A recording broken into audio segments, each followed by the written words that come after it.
দাঁড়ান, আপনি এই বাড়িতে ঢুকেছেন কোন সাহসে? আমার বাড়িতে আমি ঢুকবো, কার সাহসটা ঢুকতে হবে কেন আমার? কি বললেন আপনি? এটা আপনার বাড়ি না, এটা আপনার বাড়ি না, এটা আপনার বাড়ি ছিল, কিন্তু এখন এটা আমার বাড়ি। এটা আপনার বাসা মানে? এই বাসা আপনার বাসা কিভাবে হলো? কারণ এই বাড়িটা আমি শিরিনের নামে লিখে দিয়েছি। তুমি এসব কি বলছো বাবা? তোমার যে একটা ছেলে আছে সেটা তুমি একবারও ভাববে না? তুমি যে এই বাড়িটা শিরিনের নামে লিখে দিয়েছো, এখন আমি কোথায় যাব, কোথায় থাকবো? তুমি কোথায় থাকবে, কোথায় যাবে, তাহলে আমি কি জানি?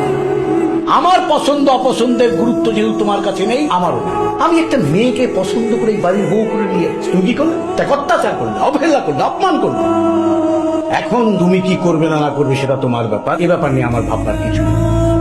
আপনার মনে আছে কিছুদিন আগে আমার বাবা এই বাড়িতে এসেছিল আর আপনি আমার বাবাকে ঘাট ধাক্কা দিয়ে বের করে দিয়েছিলেন? সেদিন আমি আর আমার বাবা যে কতটা কষ্ট পেয়েছে এটা আমি আপনাকে বলে বোঝাতে পারবো। সেদিন যেহেতু আমার বাবার এই বাড়িতে কোনো জায়গা হয়নি, আজকে আপনারও এই বাড়িতে কোনো জায়গা হবে না। বেরিয়ে যান, এক্ষুনি বেরিয়ে যান। আমার তো অন্য কোথাও যাওয়ার জায়গা নেই, আমি কোথায় থাকবো বলো? থাকার জায়গা না থাকলে আপনি রাস্তায় ঘুমাবেন, তবুও আপনার এই বাড়িতে কোনো জায়গা হবে না। ভালোই ভালোই বলছি বেরিয়ে যান, নাহলে দারোয়ান ডেকে এনে ঘাট ধাক্কা দিয়ে বের করে দিব। বাবা, তোমার সামনে তোমার ছেলেকে একটা মেয়ে তোমার বাড়ি থেকে বের করে দিতে চাচ্ছে, তুমি কিছু বলবো না? ছেলে আমার ঠিক আছে, কিন্তু আমাকে বলা নেই, কারণ এই বাড়িও আমার না, এই বাড়ি শিরিনের। ও কাকে রাখবে না রাখবে সেটা তার দিকে। আরে আমি থাকতে পারি কিনা সেটা ভাবছি। তোমার কি মাথা খারাপ হয়ে গেছে নাকি তুমি পাগল হয়ে গেছো? এই দিনে দুপুরবেলা তুমি রাস্তার মধ্যে ভেবে শুয়ে আছো কেন? কিন্তু দিনে না, কালকে সারা রাত আমি রাস্তায় ঘুমিয়েছিলাম। হোয়াট? তুমি সারা রাত রাস্তায় ঘুমিয়েছো? But why? আমাকে বাসা থেকে বের করে দিয়েছে। আরে বাবা, আঙ্কেল তোমাকে বাসা থেকে বের করে দিয়েছে বলে তুমি রাস্তায় শুয়ে থাকবা? আমাকে একটা কল দিতে পারতা, আমি নিজে এসে তোমাকে আমাদের বাসায় নিয়ে যেতাম।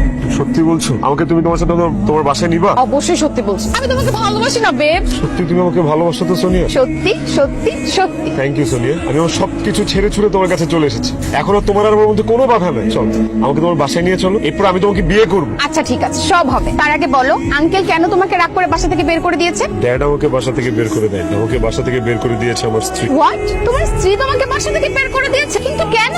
আমার বাবা তার সমস্ত সহায় সম্পত্তি, ব্যবসা বাণিজ্য, বাড়িঘর সবকিছু আমার স্ত্রীর নামে লিখে দিয়েছে।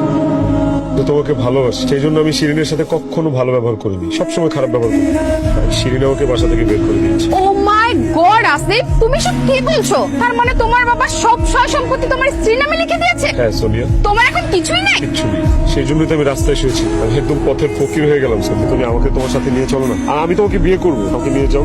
ফকিনের বাচ্চা, আচ্ছা তুই ভাবলি কি করে তোর মতো একটা ফকিনের বাচ্চাকে আমি বিয়ে করবো, যার বাপের কিনা কিচ্ছু নাই? তোর বাপের অনেক টাকা ছিল, তোর গাড়ি ছিল, তুই আমাকে দামি দামি রেস্টুরেন্টে নিয়ে খাওয়াতি, দামি দামি গিফট করতি, আর সেজন্যই আমি এতদিন তোকে ভালোবেসেছিলাম। কিন্তু এখন তো তুই রাস্তার ফকির, তুই আমাকে কিছুই দিতে পারবি না। আর তাই তোর সাথে সম্পর্ক তো দূরের কথা, আজকের পর থেকে আমি তোর সাথে পরিচয় রাখবো না। আর খবরদার আমার সাথে একদম যোগাযোগ করার ট্রাই করবি না।